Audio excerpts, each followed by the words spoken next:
நீங்கள் பார்த்துட்டு இருக்க வீடியோ பெங்கல் புயலால் பாதிக்கப்பட்ட விழுப்புரம் மாவட்டத்தை சேர்ந்த ஒரு கிராமத்தோட நிலைமை.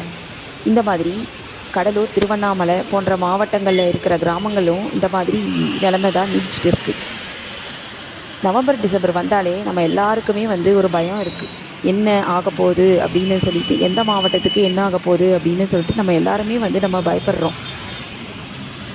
ஒரு தடவையும் இயற்கை ஒரு பாடம் கொடுத்துக்கிட்டே இருக்குது. நாம தான் அதை கற்றுக்க மறந்துடுறோம், கற்றுக்க மாட்டுறோம்.